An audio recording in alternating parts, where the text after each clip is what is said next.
PS and the PRO.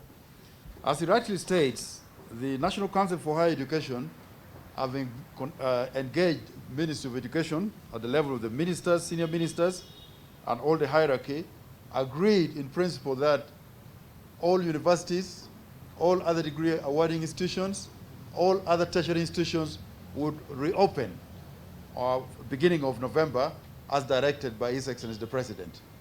As a result, my executive director, Professor Kwakol, sent out the circular, and I have it here. You've been seeing that on different news feeds, titled Guidance on Reopening of Universities and Other Tertiary Institutions.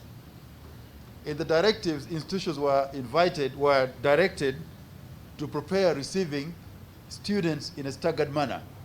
And the essence of staggeredness is that because COVID is still around, we should only bring what we can manage.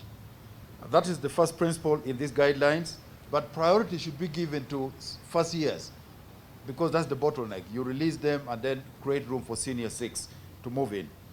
But in so doing, also focus should be on programs that are hands-on in management, because a number of institutions have now taken the open distance and e-learning system, which is working quite well.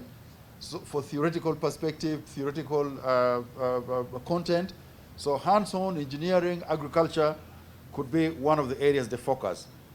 But this guidance also requires that focus is given to that every single institution should prepare its customized program, because there's not going to be a one-size-fits-all. Makerere is massive with a number of halls of residence, with a number of facilities, but if you look down across this side, there's a Victoria University with one building. So you have to customize what works for Makerere might not work for you.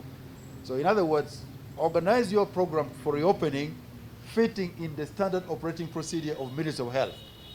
That there's no negotiation about that. You customize something that works. There must be a COVID task force.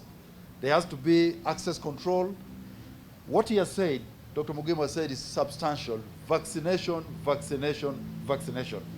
And if we do this, I think we have a high chance of ensuring that learning continues. As the President was addressing the nation last night, we could reopen not only higher education space, but the economy.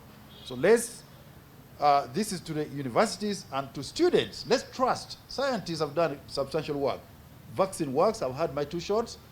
Get your vaccination if you're a teacher. Students get vaccinated if the chance comes, so that we can mitigate this. Institutions will be required to submit progress of how students have come on, how learning is taking place, and consistently, National Council and other local authorities, how we have at every district, Ministry of Higher Education officers, inspectors will work with us, local authorities, to ensure that institutions are running.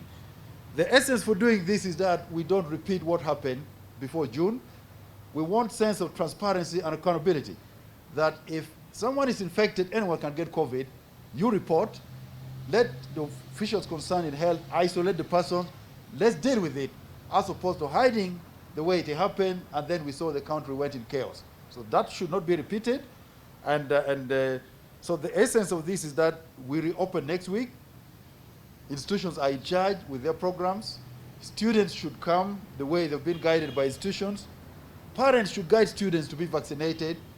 And we had a meeting, as I conclude, Dr. Mugimo, ladies and gentlemen, we had a meeting again in the course of preparedness, talking to a number of vice chancellors, a number of principals to determine the level of readiness.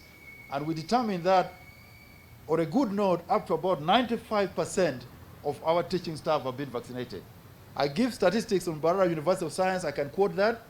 Professor Bua stated, for the 2,000 staff that he has, 1,800 have been vaccinated. But the statistic he was giving us was subject to verification because others were still going on.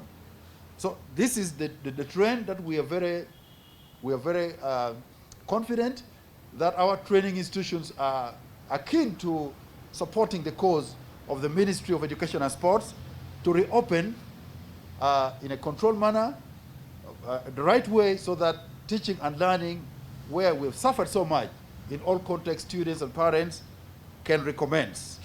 That is the message I have.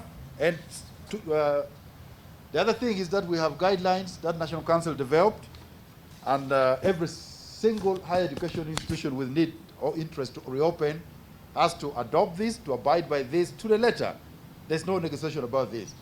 And we are on top of things in terms of monitoring, in terms of receiving progress update, how many students in first years, how many teachers, lecturers are vaccinated, what is the plan in terms of receiving students, among other things. I will end there for now, if you permit, and proceed from there.